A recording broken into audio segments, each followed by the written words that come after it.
Alors nous allons dans cette vidéo pouvoir résumer ce que nous avons vu sur l'activité Une panne étrange dans le cours. Donc je vous invite maintenant à prendre votre cours là où on l'a laissé la dernière fois et copier donc les éléments essentiels de cette activité qui sont à retenir.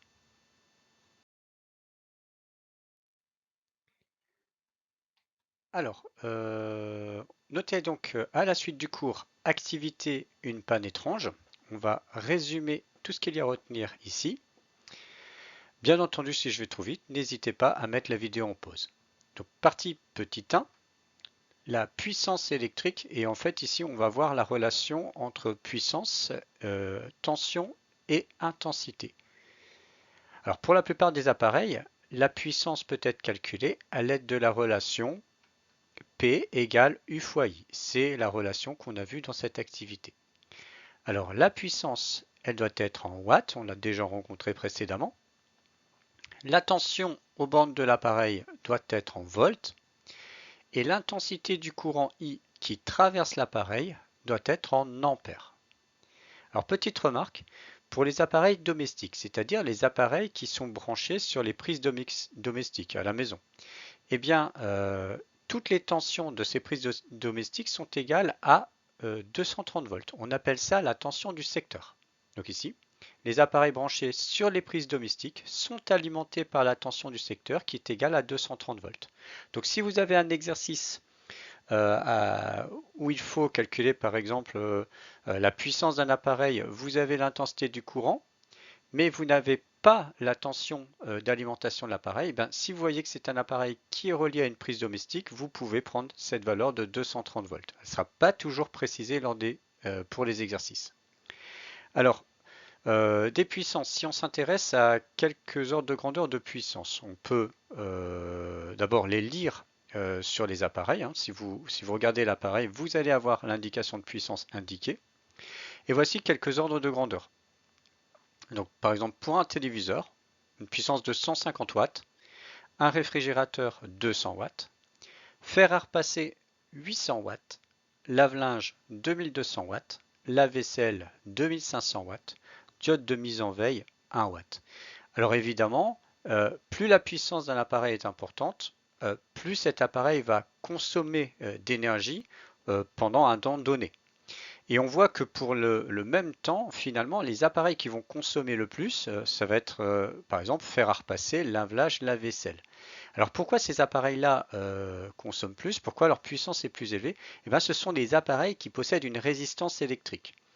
Et en fait, dès lors que vous avez un appareil qui possède une résistance électrique, où il s'agit de chauffer, voilà, fer à repasser, il y a une résistance électrique qui est là pour chauffer l'eau, et c'est la même chose avec le lave-linge ou le lave-vaisselle, et bien c'est des appareils qui auront quand même des puissances assez élevées.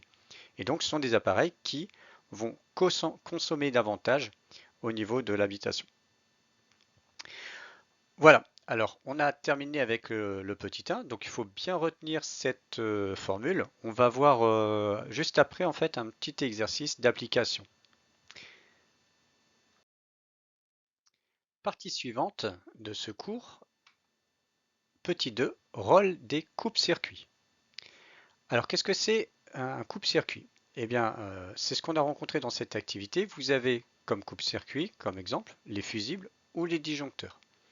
Alors, les fusibles sont plus trop utilisés sur les habitations modernes. Ça va être de très vieilles installations électriques qui utilisent encore des fusibles. Maintenant, vous avez plutôt des petits disjoncteurs. Si vous regardez chez vous, vous avez un tableau électrique. Moi, je vous invite à jeter un petit coup d'œil.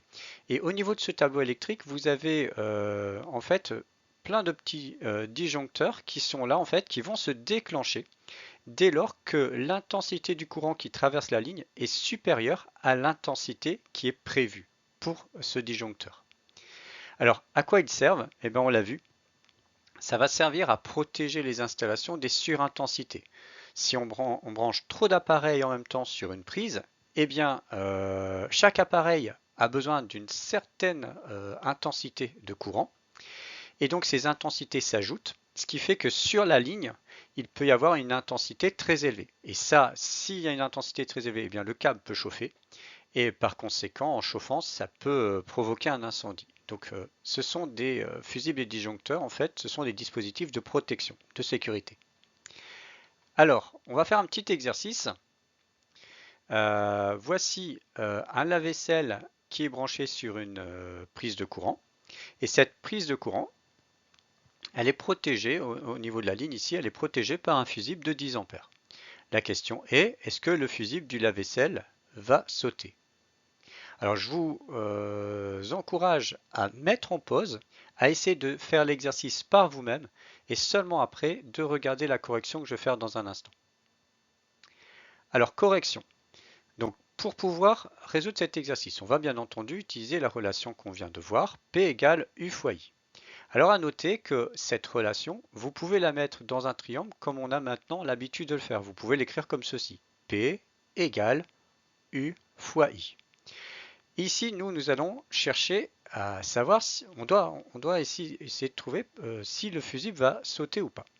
Pour cela, on sait qu'il va se déclencher si l'intensité du courant qui traverse le fusible ici est supérieure à 10 ampères. Donc on va calculer l'intensité du courant qui traverse le fusible. Donc, il faut trouver la valeur de I. Si je cherche I, voilà, je le cache, eh bien je vois que I est égal à P en haut sur U en bas. Donc, I égale P sur U. Alors, quelle valeur de P et U prendre? Eh bien, pour P, c'est indiqué ici, 3 kW. Alors, le préfixe kilo, on l'a déjà rencontré par exemple pour les kilogrammes. On sait qu'un kilogramme, c'est 1000 grammes. Un kilomètre, c'est 1000 mètres. Eh bien, 1 kilowatt, c'est 1000 watts. Par conséquent, 3 kilowatts, c'est égal à 3000 watts. Ensuite, il nous faut la tension. On ne l'a pas. Mais n'oublions pas que lorsqu'un appareil est branché sur une prise du secteur, eh bien, il est alimenté par cette tension de secteur égale à 230 volts. Par conséquent, ici, en remplaçant par les valeurs, on aura I égale P 3000 divisé par U 230. 3000 divisé par 230, on trouve une intensité de 13 ampères. 13 ampères est supérieur à l'intensité ici prévue pour le fusible qui est de 10 ampères.